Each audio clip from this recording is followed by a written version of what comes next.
Hi everyone, it's Sheila from Long Arm Love, and I'm going to give you quilting tips every Thursday evening. At least I'll try to do every Thursday evening. The first one I want to give you a tip on is your backing fabric, how to square up your backing fabric. Backing fabric you can get from 104 inches, 90 inches, 104, 106, 108, 120, depending on the manufacturer. And when you get it, you want to line up your salvage edges. You want to line them up so your fabric hangs even and flat and there's no wrinkles at the bottom. And this looks pretty good, but when I have the salvages flat, if you can see here, there's a difference in the top edge. And it's been cut with a rotary cutter. A lot of quilt shops will rip your backing fabric and that will keep it straight of grain. And in home ec class years ago, we learned about straight of grain of fabric. Fabric will rip on the straight of grain. So what you want to do is take the smallest edge and you want to take a cut in it. And then you want to rip it.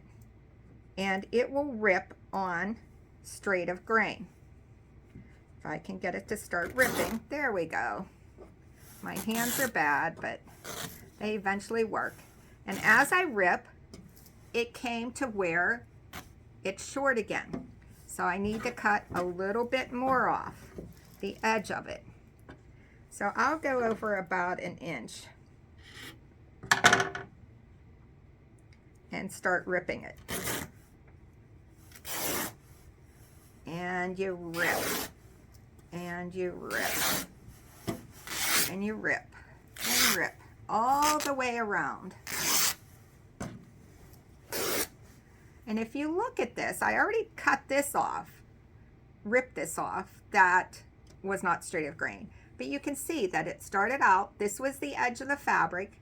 So it started out pretty wide, and then it got narrow in the middle. And then it kind of went a little wide again. And then it went narrow.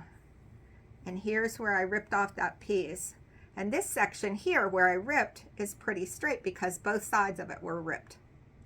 And this, you can tell straight of grain because these threads will come off. You need both ends of your fabric to be straight of grain. We load it onto our frame. We either load it by the salvage edge, which both edges would be straight of grain, but then the sides would come in and it might not fit your quilt. Or we turn it the other way and we load it with the raw edges. And if those are crooked, your backing is twisted on my frame. So in order to make your quilters happy, your long armers happy, make sure you rip your fabric and make it straight of grain. I suggest if you order from an online store, they do not rip your fabric. I would order about a 1/4 of a yard larger than what you need. So then you can rip it and have it straight of grain. And then it's easy for your quilter and your quilt will not twist when it's done. Thanks. I'll be giving tips on Thursday evenings. Bye.